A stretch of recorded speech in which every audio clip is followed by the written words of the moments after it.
Dr. Sarah Chen watched the holographic display with carefully controlled expression as another world burned. The galactic assembly chamber, usually filled with the quiet murmur of hundreds of species discussing policy, had fallen into stunned silence.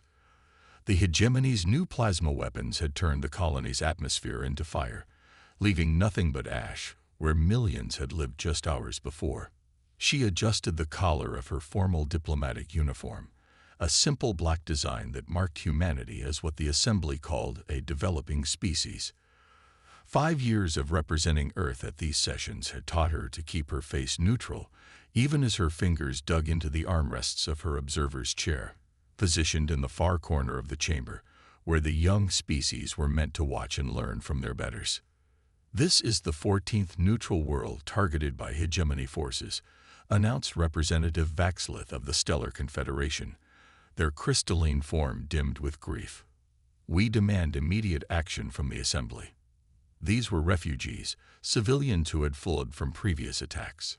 First Speaker Telnera, an ancient being of shifting vapor held in an ornate containment field, drifted to the center of the chamber. "The assembly will consider increasing sanctions against the hegemony for this regrettable incident. We will convene a committee to study appropriate responses." Sarah's wrist computer vibrated quietly. A message from Marcus Wong, her chief intelligence officer. "Meeting in Sublevel 3, Secure Room 12. Critical information." She noted how several of the elder race representatives were already leaving the chamber, their private communications arrays lighting up with encrypted transmissions. The secure room was deep in the assembly station's maintenance sectors, shielded from surveillance. Marcus was waiting with Dr. Kira Patel, Earth's xenotechnology specialist. Their expressions told Sarah everything she needed to know. This wasn't good news. "We've decoded some of the hegemony's secure transmissions," Marcus said without preamble, activating a holographic display. "The refugee worlds aren't random targets. They're testing new weapons, studying how different atmospheric compositions react to their plasma delivery systems." Kira pulled up another display, showing chemical analysis. "It's worse than that. The weapons are based on forbidden elder race technology. Someone's been selling it to them." Sarah studied the data, pieces clicking into place. The same elder race representatives who keep blocking meaningful action in the assembly. They're profiting from this war. She stood, pacing the small room. "How many assembly members are involved?" "At least 6 of the elder race delegations," Marcus replied. "But there's something else. Remember when Earth was classified as a developing species despite our rapid technological advancement? Look at this." The original classification document appeared, along with later modifications. Sarah read quickly, her jaw tightening. The initial assessment had recommended full membership status for Earth, noting humanity's remarkable adaptability and technological innovation. But several elder race representatives had overruled it, burying Earth in bureaucratic classifications that kept them powerless to intervene in galactic affairs. "They're afraid of us," Kira said quietly. "Our history shows how quickly humans advance during conflicts, how we adapt and improve enemy technology. They wanted to keep us sidelined." Sarah touched her wrist computer, sending a priority message to Earth's Defense Council. The response was immediate. "Contingency Omega authorized. Full discretion granted." For 5 years, humanity had played the role of the humble developing species, watching and learning. But they hadn't been idle. Hidden shipyards had been building a fleet that combined reverse-engineered alien technology with humanity's unique innovations. Special forces had trained in secret for possible cosmic conflicts. Earth had hoped they wouldn't be needed, but they had prepared nonetheless. Sarah looked at her colleagues, her voice firm. "Transmit everything we have to the Assembly's public channels. The weapons sales, the corruption, all of it. I'm going to call an emergency session." "They'll try to silence you," Marcus warned. "Observer species aren't supposed to call sessions." "No," Sarah smiled grimly. "They're not. But it's time the galaxy learned that humanity never really accepted that classification. Send word to the fleet. Tell them to move into position, But stay cloaked until I give the signal." As they worked through the night preparing the evidence, Sarah thought about all the civilizations that had suffered while the assembly argued and delayed. The corrupt elder races had forgotten something crucial about humanity. When faced with injustice, humans had never been good at staying silent. Tomorrow, she would remind the galaxy that sometimes the most dangerous species were the ones you dismissed as primitive, and humanity had been silently watching, learning, and preparing for long enough. The assembly station's grand chamber was fuller than Sarah had ever seen it. News of an emergency session called by a developing species had drawn representatives from across the galaxy. The elder race members sat in their elevated positions, their expressions ranging from amusement to barely concealed annoyance at this breach of protocol. First speaker Telnra's vapor form swirled with agitation. Observer Chen, while we appreciate Earth's enthusiasm, you have no authority to call an emergency session. Perhaps you misunderstood our procedures. Sarah stood at the central podium, a position forbidden to observer species. Behind her, a massive holographic display remained dark, waiting for her signal. No misunderstanding. First speaker. Article 7. Section 12 of the Assembly Charter states that any species may call an emergency session when presenting evidence of actions that threaten galactic stability. That clause clearly refers to full members. Telnra began, but Sarah's voice cut through the chamber. Display Evidence File Alpha. The holographic display erupted with data, shipping manifests, banking records, encrypted communications, all showing the web of corruption connecting elder race representatives to both sides of the conflict. Weapon designs based on forbidden technology. Profit calculations written in ancient languages. 14 worlds burned while this chamber debated sanctions. Sarah's voice carried to every corner of the vast room. Billions dead or displaced while committees were formed to study appropriate responses. And now we know why. The chamber erupted in chaos. Younger species representatives leaned forward, their translators working overtime as they processed the evidence. Several elder race members were already moving toward their private communication arrays, but found them blocked. Marcus's team had made sure of that. "This is outrageous," thundered Representative Colfin of the Elder Conclave. "You dare to accuse." "We dare more than that," Sarah replied, her calm voice cutting through the noise. "Humanity doesn't just accuse. We act." She touched her wrist computer. Display Tactical Overview. The holographic display shifted, showing real-time sensor data. Across 3 sectors of space, massive vessels were decloaking. Earth's hidden fleet, advanced ships that combined the best of reverse-engineered alien technology with humanity's unique innovations. "Impossible," gasped one of the elder race representatives. "Your species is primitive, pre-spacefaring. Because you labeled us that way." Sarah's smile held no warmth. Display Classification File Beta. The evidence of the manipulated classification appeared, showing how humanity had been deliberately sidelined.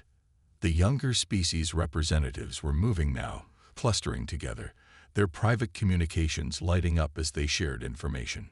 "While you thought we were quietly observing, humanity was preparing," Sarah continued. "We watched you ignore atrocities for profit. We saw how you kept younger species powerless, and we decided that when we finally spoke up, we would do more than talk." The tactical display updated, showing Earth's ships moving to protect vulnerable refugee worlds.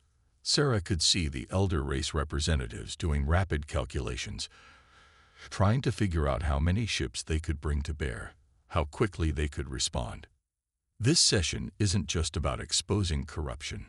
Sarah's voice hardened. "This is humanity's formal notification to the Galactic Assembly. Earth is entering the conflict. We will protect civilian worlds.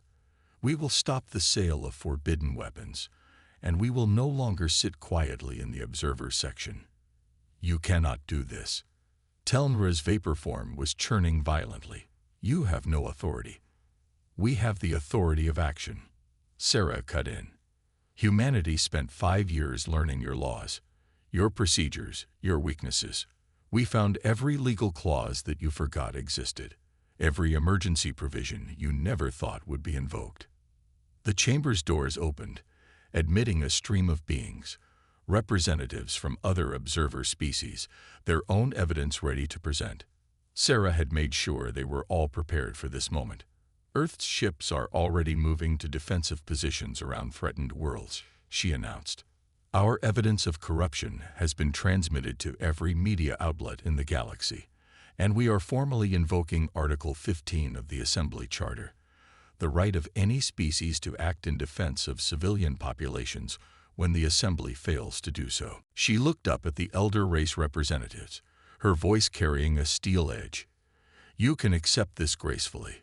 Work with us to reform the Assembly and end the corruption, or you can resist and discover exactly why your own initial assessment of humanity noted our remarkable capacity for warfare. The chamber erupted in debate, but Sarah could see it in their eyes. The younger species were finding their courage. The corrupt were seeing their carefully built system crumbling, and that honest elder race members were realizing that change had finally arrived. Humanity had just rewritten the rules of galactic politics, and they were just getting started. The first test of humanity's resolve came faster than even Sarah had anticipated. Less than 12 hours after her announcement to the Assembly, hegemony warships emerged from hyperspace near the refugee world of New Haven. They found Earth's Third Fleet waiting for them. From the Assembly Station's tactical center, Sarah watched the confrontation unfold alongside Marcus and Kira. The massive holographic display showed the hegemony's dreadnoughts, 5 kilometers of advanced weaponry and arrogance, facing off against ships less than half their size. They're charging their plasma weapons, Kira reported, her eyes on the sensor readouts, same type they used on the civilian worlds. Admiral Helen Torres's voice came through clear on the command channel. This is Earth Fleet Admiral Torres to hegemony forces. You are attempting to target a civilian world under our protection. Withdraw immediately. The hegemony's response was predictable. A full barrage of plasma weapons designed to overwhelm any possible defenses. What wasn't predictable was what happened next. Earth's ships didn't dodge. They didn't raise shields. Instead, they activated their primary innovation, the absorption grid. The concentrated plasma fire struck the human vessels and simply vanished. Energy conversion at 98% efficiency. Kira announced, unable to keep the pride from her voice. Reactor levels optimal. They're ready to demonstrate the return package. The hegemony ships were already turning, their commanders realizing something had gone very wrong. They never got the chance to retreat. Earth's vessels released the absorbed energy in precisely calculated bursts, using the hegemony's own weapons against them. 3 dreadnoughts lost power immediately, their systems overloaded. The other 2 managed to jump away, but the message had been sent. News of the battle spread across the galaxy within hours. Sarah made sure of it, releasing full tactical footage to every media outlet. The assembly chamber was packed again, but this time the atmosphere was different. The elder race representatives who had profited from the war were conspicuously absent. The absorption grid technology, Sarah announced to the chamber, will be shared with any species seeking to defend civilian populations. Earth is not interested in military dominance. We're interested in stopping this war and reforming a system that has failed too many for too long. The younger species representatives were the first to step forward. The Arxians, the Vex Collective, the Meridian Worlds, all offering support, ships, resources. They had watched their own worlds burn while the assembly debated. Now they had a chance to act. But it wasn't just military technology that humanity shared. Earth's diplomatic corps worked around the clock, helping to forge new alliances, teaching other species how to navigate the Assembly's complex legal framework. Sarah's team released detailed guides on invoking forgotten clauses and emergency provisions. We're creating a new framework, Sarah explained to her team late one night. Not just for winning this war, but for making sure nothing like this happens again. The hegemony attempted 2 more attacks on civilian worlds that week. Each time, they found Earth's ships waiting, supported by growing numbers of vessels from other species. Each defeat was documented, transmitted, and added to the evidence file building against them. But the real victory came in the assembly chamber. Species that had been silent for centuries found their voices. The corrupt elder race members found their influence crumbling as their former victims learned to fight back with laws instead of weapons. "Your species continues to surprise us," Representative Vaxlith told Sarah privately. "We thought you would simply bring military might. Instead, you're teaching us how to use the very systems that were used against us." Sarah's response was pure humanity. The strongest weapon isn't a plasma cannon or an absorption grid. It's the moment when the oppressed learn they don't have to accept oppression. By the end of the first month, 27 species had joined Earth's coalition. The hegemony's attacks on civilian worlds had stopped completely. Their elder race suppliers found themselves facing investigations from their own governments. But Sarah knew this was just the beginning. The corrupt wouldn't give up their power easily. The hegemony would adapt, try new tactics, and somewhere out there, their main fleet was gathering. Humanity had thrown the first stone into the galactic pond. Now they had to be ready for the waves that would come crashing back. But as Sarah looked at the growing coalition of species working together in new ways, she knew they had already achieved something remarkable. They had given the galaxy something it had lost long ago: hope. The hegemony's main fleet arrived with all the subtlety of a supernova. 200 capital ships tore through hyperspace, emerging in a battle formation that spread across an entire star system. Their message to the galaxy was clear: the time for skirmishes was over. Sarah stood in Earth's new command center aboard the assembly station, watching the tactical display with Admiral Torres and representatives from 24 species. The hegemony fleet's position wasn't random. They had emerged near the Arxian homeworld, one of the first species to join Earth's coalition. "They're trying to force a decisive battle," Admiral Torres noted, her holographic form flickering slightly from the real-time transmission from Earth Command. "Hit our allies hard enough to break the coalition." "They still think like conquerors," added Zixra, the Arxian military liaison, their crystalline form pulsing with determined light. "They believe if they destroy one of us, the others will cower." Sarah studied the tactical display, noting how the hegemony ships were positioned. "They're not just trying to force a battle. They're trying to force us to show everything we have." She turned to the assembled representatives. "They know we've been holding back technologies, keeping some innovations in reserve. The coalition had grown stronger each day, but they had been careful. Earth's most advanced ships remained cloaked, their capabilities unknown. The absorption grid was just the first layer of humanity's technological achievements." "Let them come," rumbled Kavor of the Meridian Worlds, their massive form towering over the others.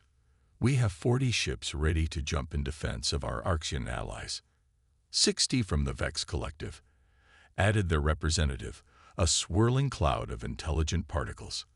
"Our ships are smaller, but they can outmaneuver anything the hegemony has."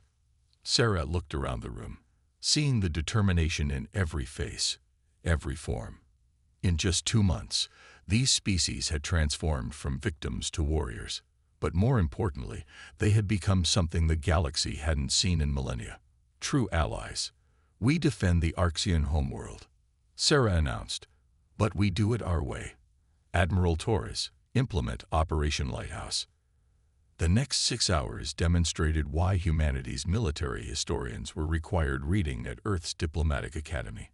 Instead of meeting the hegemony's fleet head-on, coalition forces arrived in small groups, striking from multiple vectors. Earth's ships used their advanced cloaking to appear and disappear, drawing hegemony forces out of position. The Vex Collective's nimble ships darted between the massive dreadnoughts, their advanced electronic warfare systems causing confusion in enemy formations. Meridian ships, heavily armored, absorbed fire meant for more vulnerable allies. The Arxians revealed their own innovation: crystalline missiles that split into thousands of fragments, each capable of piercing capital ship armor. "They're adapting," Kira reported, watching the sensor data.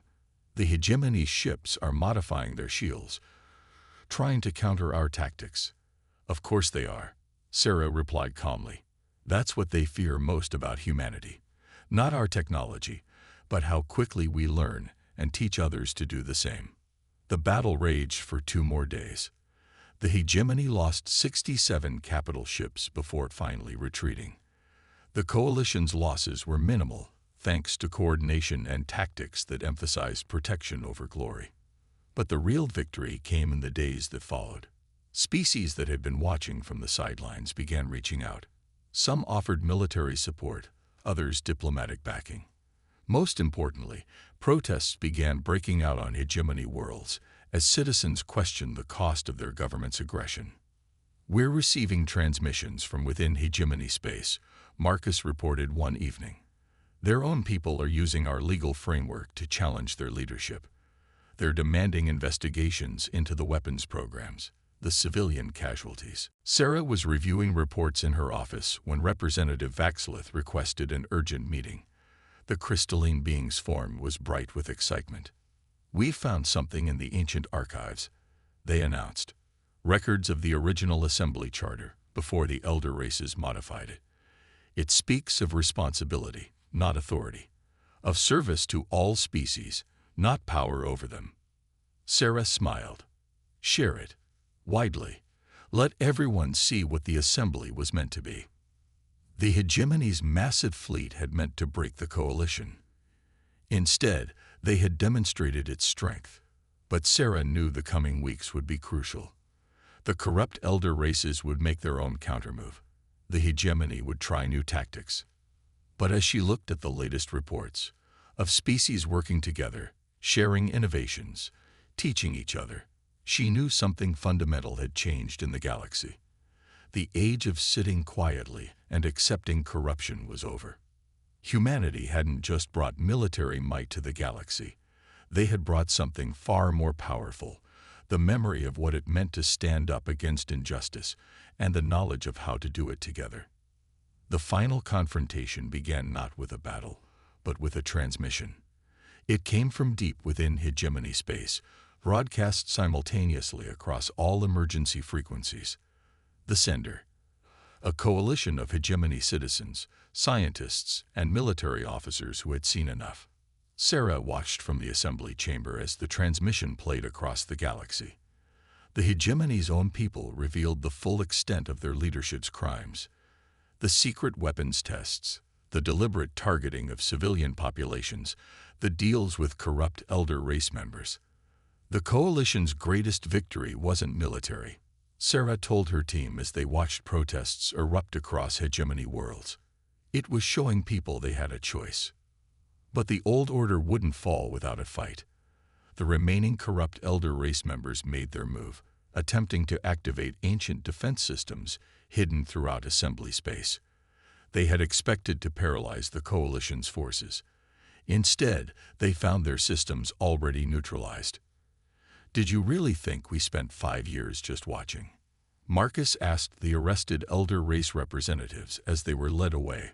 "Every time you dismissed us as primitive, we were learning, adapting, preparing." The hegemony's military command, desperate and cornered, launched one final offensive. Their remaining ships targeted the assembly station itself, hoping to decapitate the new alliance in a single strike.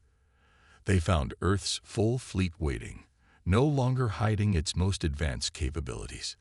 The battle that followed would be studied in military academies for centuries.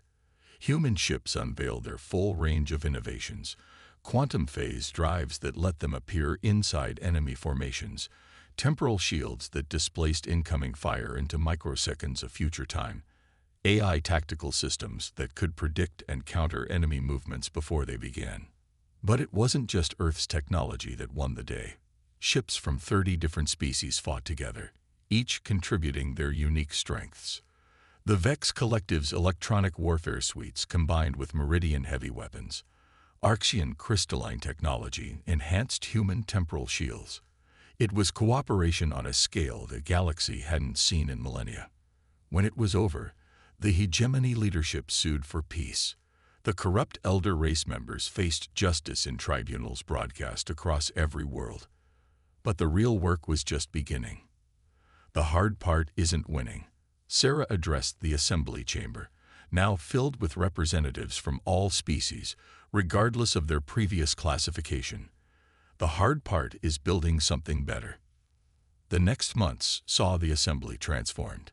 The artificial distinctions between elder and developing species were abolished. New laws prevented the hoarding of technological advances.